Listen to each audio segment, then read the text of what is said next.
सर्वार्थ स्वादिके शरण्ये त्र्यंबके गौरी नारायणे नमोस्तुते सृष्टि स्थिति विनाशानां शुद्धिभूते सनातने गुणाश्रये गुणमये नारायणे नमोस्तुते शरणागत दीनार्थ परित्राण परायणे सर्वशार्थी हरे देवी नारायणी नमोस्तुते नमः शिवाय शान्ताय कारणत्रय हेतवे निवेदयामि चत्मानं त्वं गतिं परमेश्वर रामाय रामचन्द्राय रामभद्राय वेधसे रघुनाथाय नाथाय सीतया पतये नमः वसुदेव सुतं देवं कंसचाणूरमर्दनं देवकी परमानन्दं कृष्णं वन्दे जगद्गुरुं गुरुर्ब्रह्मा गुरुर्विष्णु गुरुर्देव महेश्वर गुरु साक्षात् परब्रह्म तस्मै श्री गुरुवे नमः। আজকের এই অনুষ্ঠানের জন্য আয়োজক মাননীয় তারকনাথ সরকার মহোদয়, তাকে অশেষ ধন্যবাদ। অনুষ্ঠানকে কেন্দ্র করে আজকে যারা এখানে উপস্থিত হয়েছেন তাদেরকে যা দেবী সর্বভূতেষু শ্রদ্ধা রূপেণ সংস্থিতা, তাদেরকে শ্রদ্ধা জানাই। বক্তারা বক্তব্য রাখছিলেন, আমি বসে বসে শুনছিলাম আর চিন্তা করছিলাম। পৃথিবীর শ্রেষ্ঠ প্রতিষ্ঠান স্কন, তার প্রতিষ্ঠাতা একজন বাঙালি। রামকৃষ্ণ মিশন, তার প্রতিষ্ঠাতা একজন বাঙালি। ভারত সেবাশ্রম সংঘ, তার প্রতিষ্ঠাতা বাঙালি। স্বাধীনতার আন্দোলনে বাংলার অবদান সম্পর্কে বলছিলেন,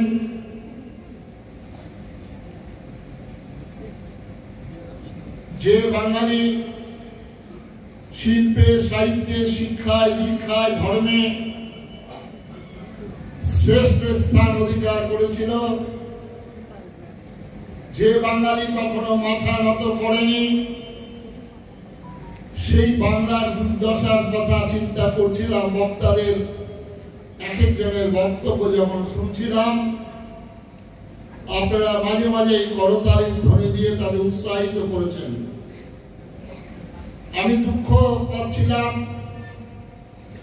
এইরকম একজন বাঙালি আজকে আমরা সব জানটা গামছাওয়ালা বানাই।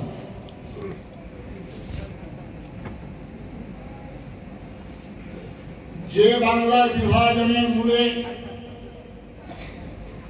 যিনি বলেছিলেন coming Pakistan shall come on my dead body, যিনি বলেছেন demand for Pakistan it is fantastic nonsense, লাল কাপড়ে দিয়ে লেডি মাউন্টব্যাটেনের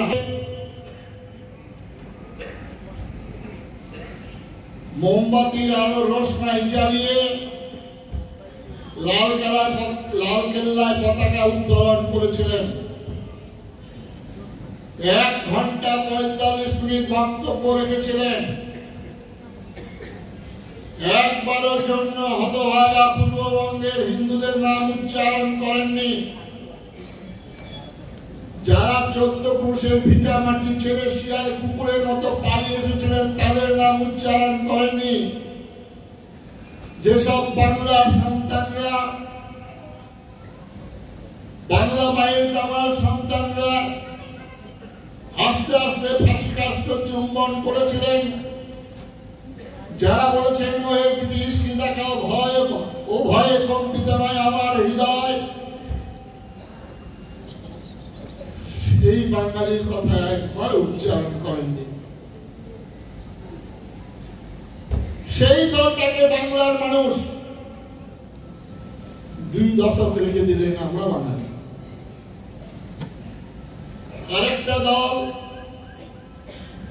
যার কথা বলছিলেন আমাদের শ্রদ্ধেয় কৌশিকদা, টিভি টক শোতে মাঝে মাঝে আমি শুনি, যে দলটা সর্বনাশ করলেন, যে দলটা সর্বহারার মহান নেতা সেজেছিলেন, যে দলটার ইতিহাসের কথা সঞ্জয় শাস্ত্রীজি মহারাজ বলছিলেন, এই দলটা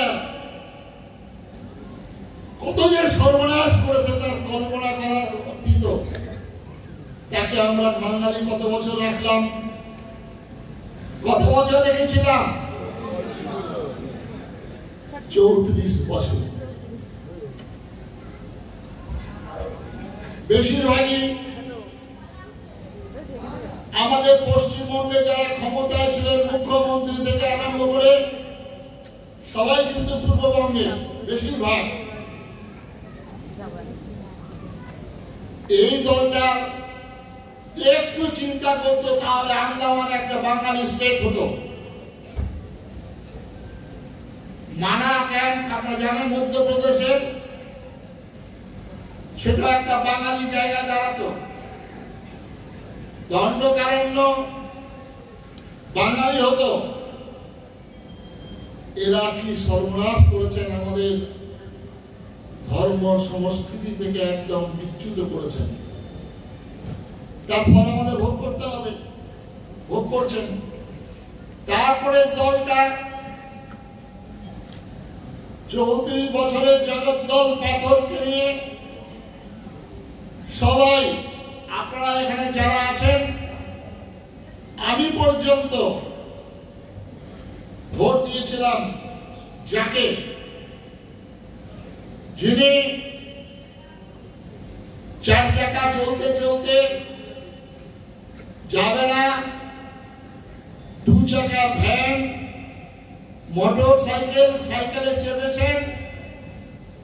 আমরা হয়তো ভেবেছিলাম আমাদের কিছু একটা হবে। এই দলটাকে 5 বছর রাখার পর তখন চিন্তা করা উচিত ছিল। তারপরে আবার এই দল এনে আমাদের যে সর্বনাশ, আজকে বঙ্গীয় হিন্দু সমাজ যারা বলছেন, আজকে আমাদের পশ্চিম বাংলার 2 জন শ্রেষ্ঠ বাঙালি, একজন নেতাজি সুভাষচন্দ্র বোস, তার জন্মদিন আমরা জানি, মৃত্যু রহস্য আজও কিন্তু আমরা জানি না। আরেকজন বাঙালি যার নাম আপনারা অনেকেই জানেন না, যার নাম উচ্চারণ করলে সাম্প্রদায়িক বলে আপনারা আখ্যায়িত করে টিভি টক শোতে যারা বিসর্জন করেন, এখানে বাঙালি যদি না থাকতো সেদিন আজকে পশ্চিমবঙ্গে আমরা কোথায় থাকতাম? কোথায় মঠ মন্দির, কীর্তন, সাধু, সন্ন্যাসী? কোথায় বঙ্গীয় হিন্দু সমাজ, মতুয়া সমাজ? আজকে এই বাঙালির জন্মদিন আমরা জানি, মৃত্যু রহস্য আজও জানলাম না। সেই বাঙালি হচ্ছে শ্যামা প্রসাদ মুখার্জি।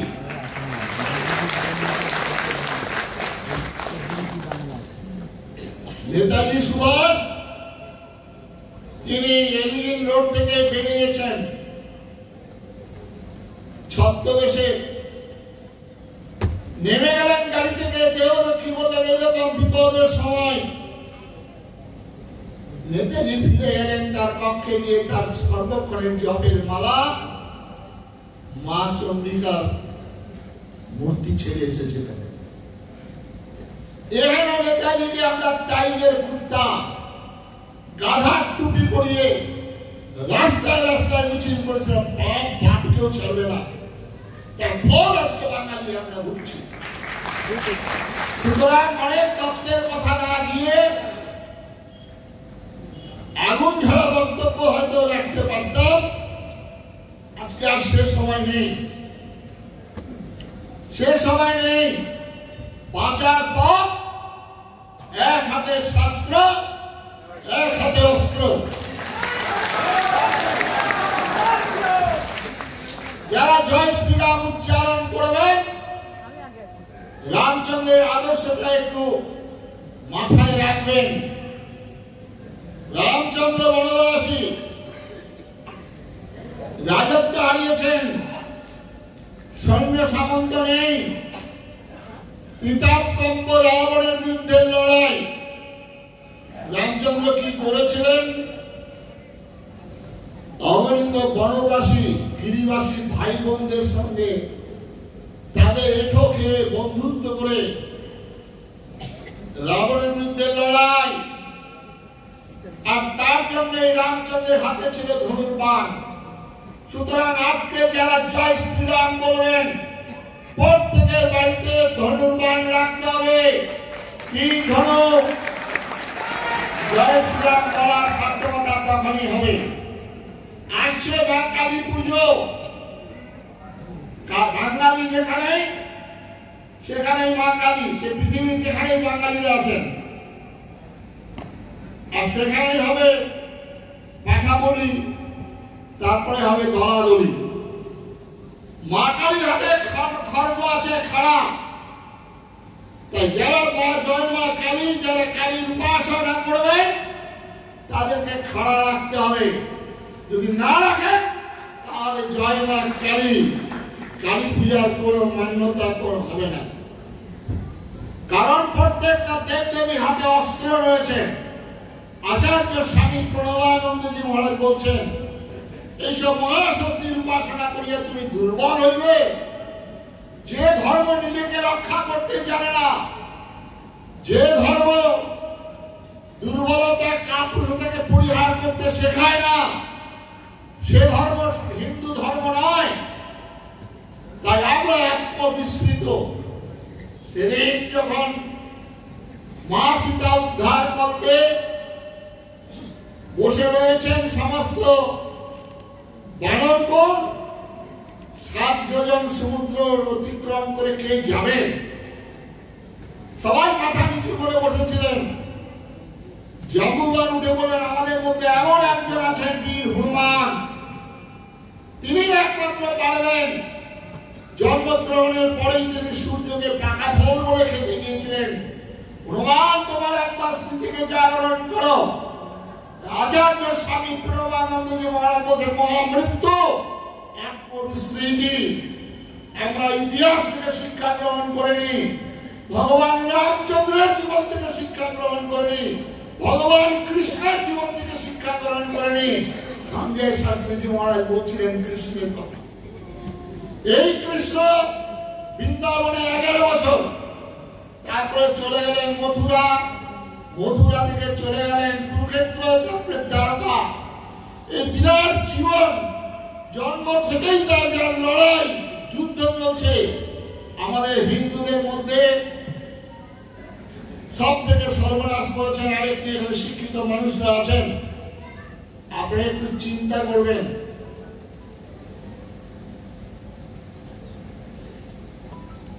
চৈতন্য মহাপ্রভু সিংহ রাশি, সিংহ লগ্ন, সিংহ লগ্নের সিংহ গ্রীবা, সিংহ পুরুষ, তিনিও এই কথা বললেন।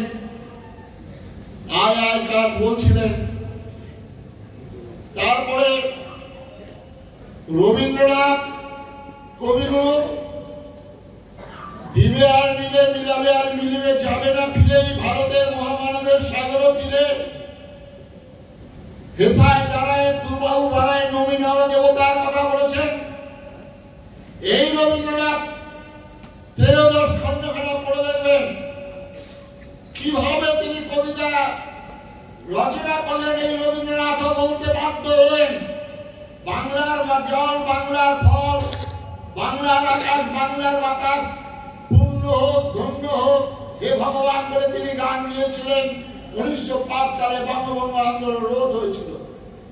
এই রবীন্দ্রনাথ যখন দেখছেন যে বৃষ্টি লবণ হয়েছিল 6 সালে,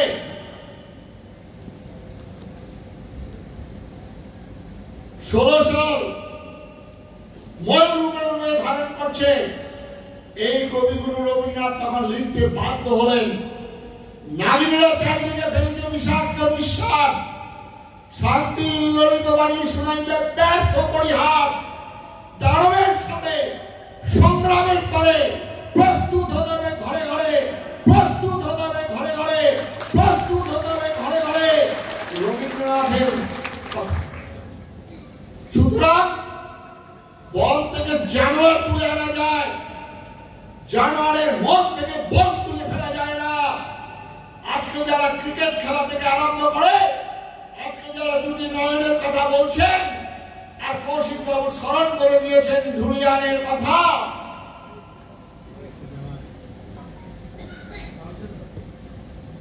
শামশেরগঞ্জ মোথাবাড়ির কথা। সুতরাং যত মত তত সব পথ সম্পর্কে একটু চিন্তা করার দরকার আছে।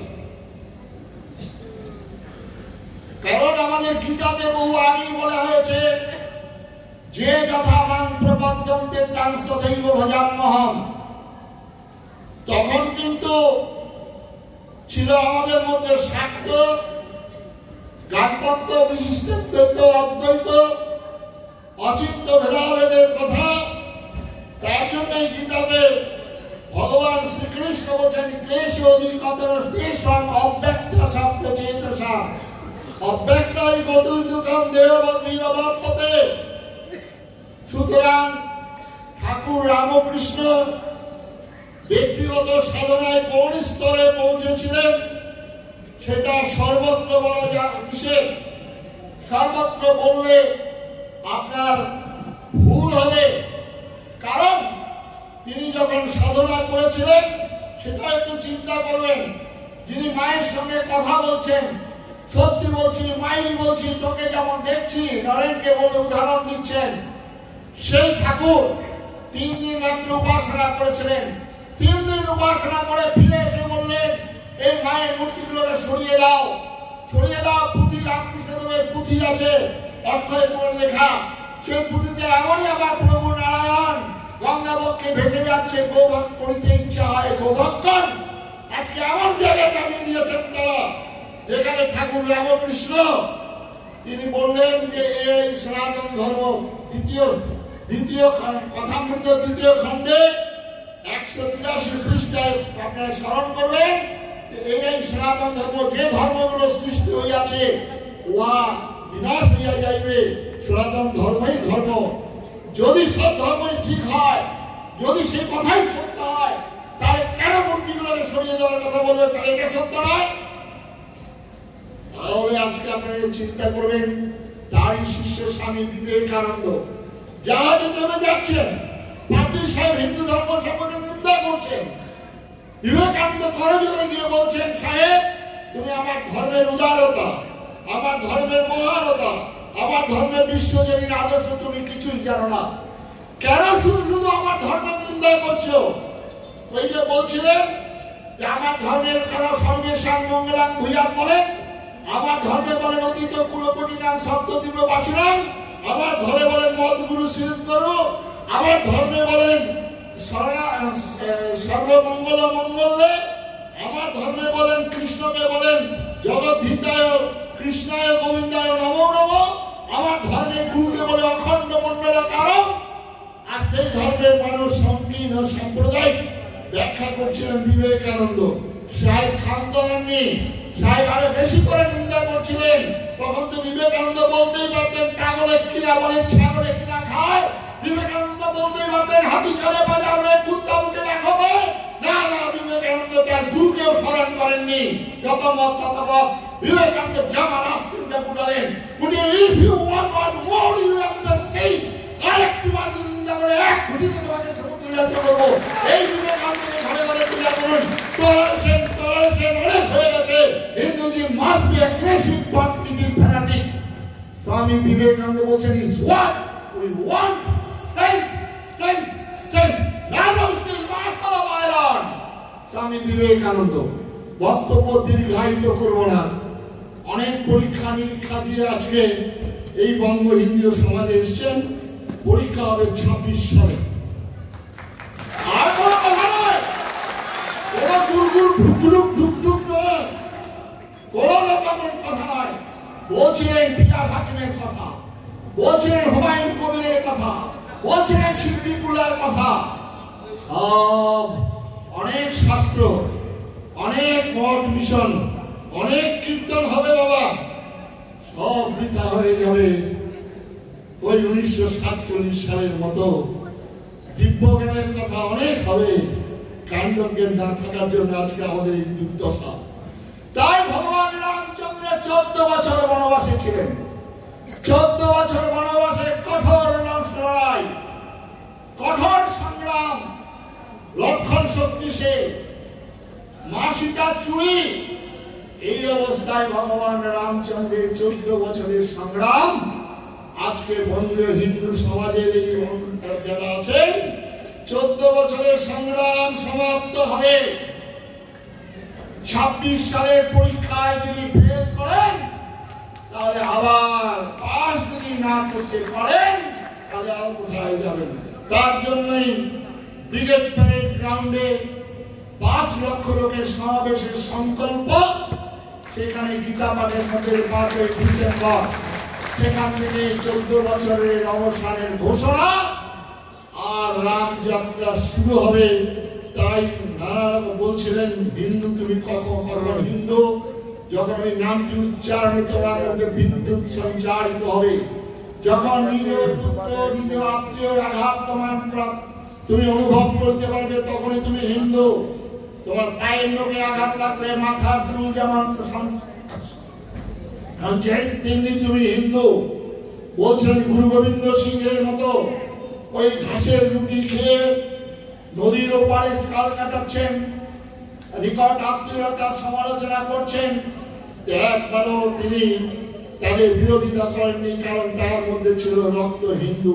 তাই আমার হিন্দু মা ভাই বোন, আপনার যে রাজনীতি করেন, আজকে পশ্চিমবঙ্গের স্বার্থে, বাঙালির স্বার্থে, হিন্দুর স্বার্থে আপনাকে একতাবদ্ধ হতে হবে। একতাবদ্ধই হচ্ছে আমাদের একমাত্র বাঁচার পথ। আর সেই পথে পরীক্ষায় আমরা বসবো 26 সালে। আপনারা শ্রীহট্টের কথা জানেন, সেখানে মাত্র হিন্দুরা, সেখানে ভোটের জন্য যারা শিক্ষিত হিন্দু তারা ভোট দিতে চায় না, যারা উচ্চ ধনী, যারা বড় ব্যবসাদার তারা ভোট দেয় না, যার ফলে সেদিন মাত্র 14% ভোটের জন্য শ্রীহট্ট পাকিস্তানের সঙ্গে মিলে গিয়েছিল। আজকে তাকে ধন্যবাদ জানাই। আর যারা মুড়ি খেয়ে পান্তা খেয়ে তারা 99% ভোট করে, আর আমরা সেদিন পাঠার মাংস খেয়ে ঘুমোই। এইটাই হচ্ছে আমাদের হিন্দুদের দুর্বলতা, হিন্দুদের এই দুরবস্থা। তাই সবাই বিদায় নেব। বিদায় নেবার আগে আচার্য স্বামী প্রণবানন্দজি মহাজের সেই বাণী, শুধু ফুলে নয়নে চলে কাকুতি বিরোধী গানে পূজা দেব লাগে। এবার সংকল্প করিতে হইবে অসুর বদিবার, তবে হবে বিশ্বমাঝে আসিবার চির অধিকার। দুর্গম গিরি কান্তর মরু দুস্তর পারাবার, লঙ্ঘিতে হবে রাত্রি নিশীতে। বাঙালি হিন্দুরা হুঁশিয়ার, হুঁশিয়ার, হুঁশিয়ার। নমস্কার। 26 সাল।